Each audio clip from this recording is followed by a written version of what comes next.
365 Sports, a guy we haven't had on in far too long. Dan Lust, sports law attorney and analyst, joins us now. You can follow him on Twitter, or X as it's called, Sports Law Lust. And Dan, I know that, college football is not supposed to be about lawsuits, but lately it feels like it kind of is. There were 3 lawsuits filed today you haven't even had time to get to yet. That's how many lawsuits are going on between the NCAA and the general, populace of people who want something to change in the NCAA. Well, I think that's about right. I feel like people are seeing, the wounded duck in the water, and people are just kind of going after it. But yeah, I think 3 lawsuits filed today, and there's 3 or 4 big ones that have been pending out there. Not to mention a kind of interesting one about just general eligibility between the overtime elite league, the NBL. I don't know. Let's put it this way: the bat phone has been off the hook this past week, so it's been a long game of catch up, but all good. It's good. So Dan, let's start with the new subdivision proposed by Charlie Baker in the NCAA that appears that it's set up to maybe prevent the bi-weekly lawsuit filing by kind of, I don't know if saying giving them everything they want necessarily, but finding some sort of, this is the first middle groundish thing that's been proposed so far with it's still compliant with Title IX. They're not technically employees. How would this all work given the previous structure of the NCAA? Yeah. Okay. So this is, I think it's a big one, potentially a big one. I guess we'll break it down to its fundamental core. I'm sure you guys have been going over it this week.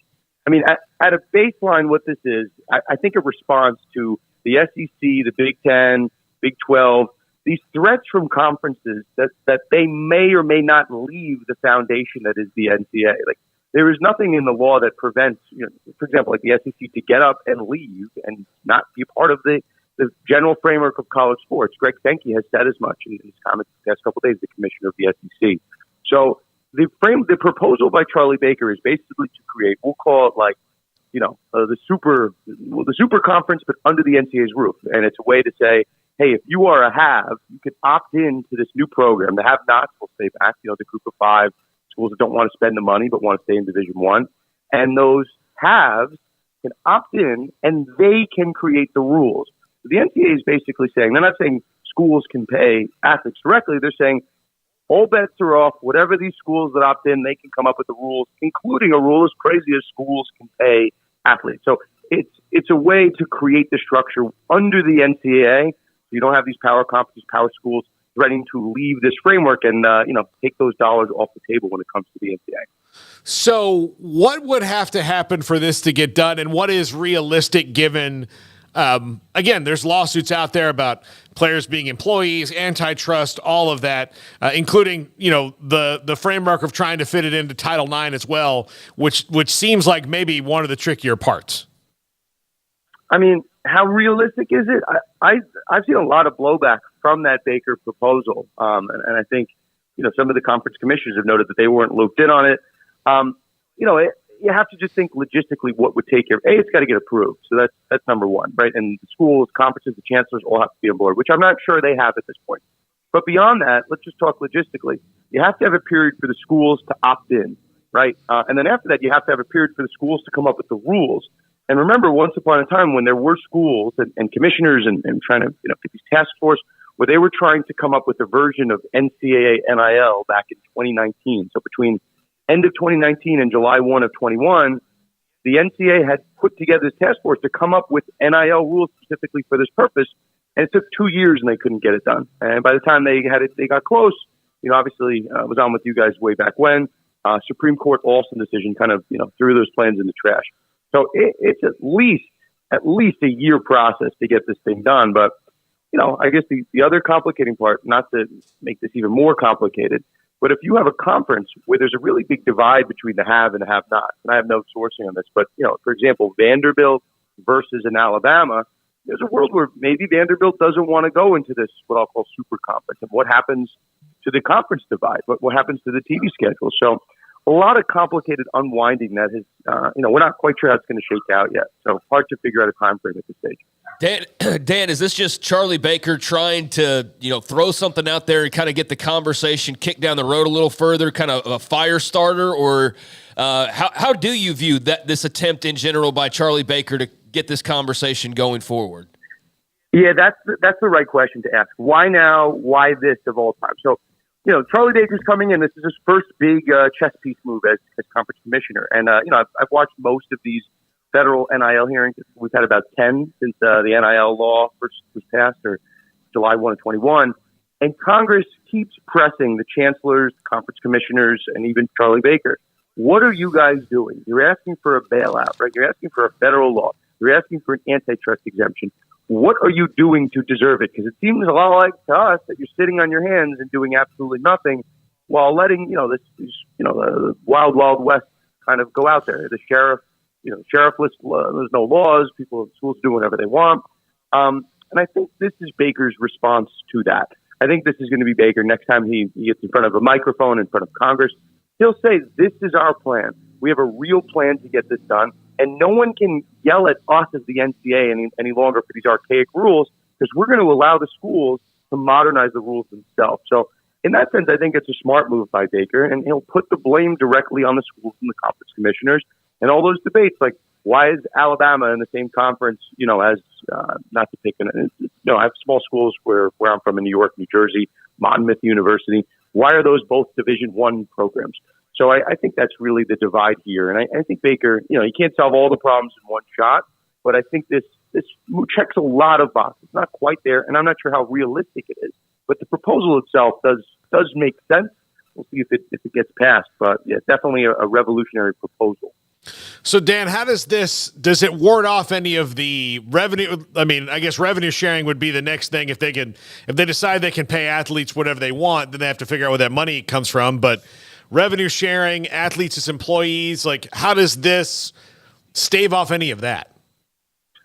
It's a great question. You guys are asking all the right questions. This is good. So, that's what it doesn't solve. So people are saying, oh, you have a super conference and you have the laws, the schools can pay the players. This looks a lot like pro sports. Well, it doesn't, because who's making the rules in the scenario under the Charlie Baker proposal? It's the schools. It's not the players. It's not collectively bargained for. So we're not quite there. So, yeah, in theory, it solves a lot of problems. But the second you have a state that passes a revenue sharing act, right, or right now I think we're waiting for Dartmouth basketball to see if they'll be recognized as a union, right, or any school that attempts to unionize and is successful. That's a very different question. So the same issue that we've had for the last 2 years, if a school and a sport within that school gets to be unionized, that could just throw a monkey wrench in anyone's plans. And it's, gotten pretty close a few times. Dartmouth basketball is the most recent challenge. Obviously, we started way back when with Northwestern football. Penn State football got somewhat close, I think about a year ago. So, yeah, that question of unionization and collective bargaining is much closer than I think many realize. And that would completely throw off these plans, because then players would need a seat at the table when it comes to these rules. You have the possibility of strikes, and it gets really complicated. So to the question that you just posed, it doesn't solve that. It can't get all the way until we figure out where the players and their voice and their required legal voice at the table falls. Dan, perhaps that's the answer here as well, but a question from our producer. This seems to be all revolving around football, men's basketball, women's basketball. Paul brought up Title IX would still be in effect here. So dollar for dollar, women's athletes would see the same as men's athletes, but how does this affect, do you think, the other sports outside of the three revenue generators? Is it just simply Title IX, you get paid no matter what, or what could you see the collateral damage being potentially to the other sports that don't bring in cash? I mean, I think we'll see how it's shaken out. Are schools going to be allowed to drop some sports back into the other side? It's a little complicated. That's why Baker's proposal is really just a blank palette. He's saying these are what the schools can do if they want to go all the way to the extreme side. I will say one thing, which, you guys know I'm from New York. Coach Rick Pitino over at St. John's had a really interesting comment that came out in the wake of Baker's proposal. So if you do separate the have and the have-nots, right, and you make the Power Fives in the have situation, yeah, I think that makes sense, because who's competing for the national championship, right? It's everyone's going up in arms about Florida State. No one seems to care that Liberty's undefeated and it's not being anywhere near the college football playoff equation.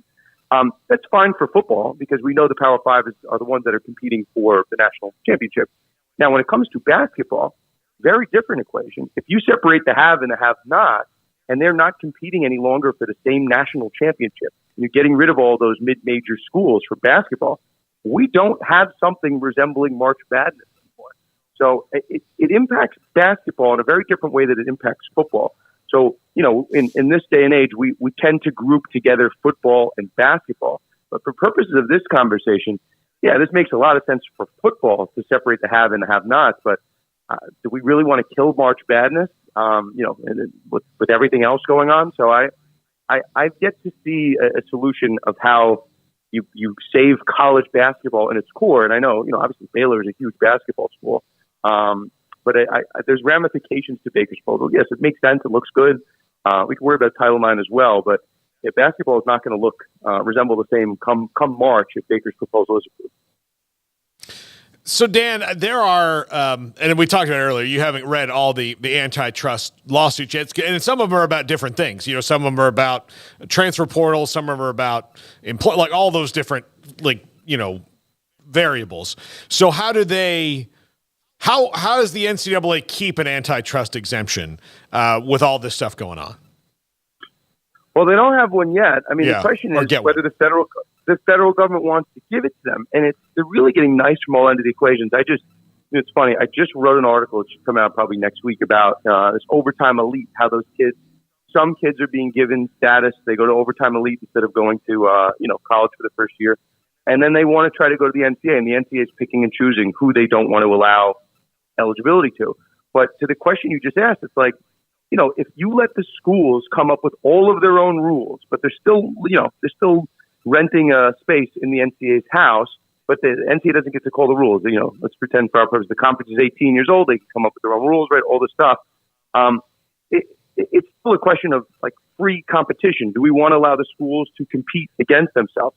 And you have some cover from antitrust liability if you are allowing the schools to create their own rules and you allow competition within that framework of the rules. So it's tough. You have Title IX issues, you have transfer issues, you have NCAA getting sued today for a transfer decision. You had the whole Tez Walker deal earlier in the year about not being allowed to transfer. But those are all NCAA-based decisions. So I think maybe the NCAA gives themselves some cover if they're no longer making the rules. But to the larger question, that's all forward-facing. That's the NCAA's liability moving forward. It doesn't purge the harm that the NCAA has been accused of for decades and decades. And some of these lawsuits, there's right now a $4 billion class action lawsuit that's being alleged over in California, for back pay for what athletes should have made if NIL had been made legal before. So, even assuming the NCAA makes these proper rule changes and they get saved with the antitrust exemption, there's still prior exposure. So, yeah, this I think the way to phrase this is the NCAA's kind of last-ditch effort to try to stop the bleeding and change it moving forward. But, yeah, there's 10 figures of exposure from what has already occurred. So it might be a little bit too late. I know that the day after Charlie Baker released that proposal for the new subdivision, Chris Murphy, senator from Connecticut, he put out his college athletes or employees and all of that. Was that especially coordinated that way? I think probably. I think that's a fair assumption. I think everyone's trying to get their piece, their soundbite. I've seen a lot in this last 2 years of this NIL era. I think politicians pop in and out. The truth is, on the federal side, right, we've had no progress whatsoever. So people can propose all the legislation they want until it's approved. It's just kind of white noise in the background. Stan, one of the things that people talk about, coaches talk about, programs talk about, is they want guardrails from the government that would protect NIL. What could they reasonably do that they would not lose in court? Like even the government, like what can the government do to put this on there? Because and they don't really seem all that motivated to do it other than lip service to, the big issue of the day or that month's committee hearing. I mean, again, it's the same question. You want to put guardrails up, but I guess I see that question, and people want to know how to fix the NCAA to save college sports, but we might be past the point of no return for saving what is the NCAA. I mean, that's why Mark Emmert left the association. Why they're trying to find the grass at straws. They're trying to hire Charlie Baker. All the while, my understanding is while they're kind of trimming back staff, and there have been some layoffs over at NCAA HQ. So I don't know if you can save the NCAA. Could you change the framework of college sports moving forward and put in, I guess this is where my mind keeps going, and I don't know if there's an easy answer to it. The NCAA certainly doesn't want to play watchdog. They don't want to. They haven't for 2 years been the one to enforce NIL. There's been no NIL punishment since July 1 of 21, and that's after 50 years of the NCAA punishing people for like extra practices and impermissible conduct and taking away Heisman trophies. So we have yet to find the player that wants to be the one to enforce these violations. So the NCAA doesn't want to do it. The attorney generals, based on state law, there's been no enforcement as far as I can tell from state attorney generals for schools violations. So we're looking at, does the federal government want to play that role? If you watch the federal hearings, the Congress people, congressmen, congresswomen, they're saying they're okay with that role. So, we have to have some enforcement mechanism if we're going to have any guardrails. But that's the question I still think is taking shape. And while the NIL space is still kind of evolving day by day, I'm not sure they're so inclined to create a law until the space itself has some type of stability. But as we saw with the Charlie Baker proposal, that's kind of out the window. So kind of wait and see. But it's a good question. Guardrails, enforcement, who's going to actually police this at the end of the day? And so far, no takers in the current landscape. Yeah, and Dan, we're not in a period in American history where we're really great at regulation one way or the other, right? We either over-regulate or under-regulate. We haven't found a nice middle ground in a lot of things. So especially given the divide in the parties, it doesn't seem like that would be something that's going to be easy to get done anyway. That sounds about right. You said it well. Sounds about right. Yeah. Well, Dan, thank you so much. Always appreciate you coming on. There's like a billion other lawsuits, so we're going to have to get into those eventually, especially these ones concerning the transfer portal, which I know West Virginia has one, and all of that about kids, not getting their waivers. Some do, some don't. And you haven't even gotten into those yet because they were all just filed today.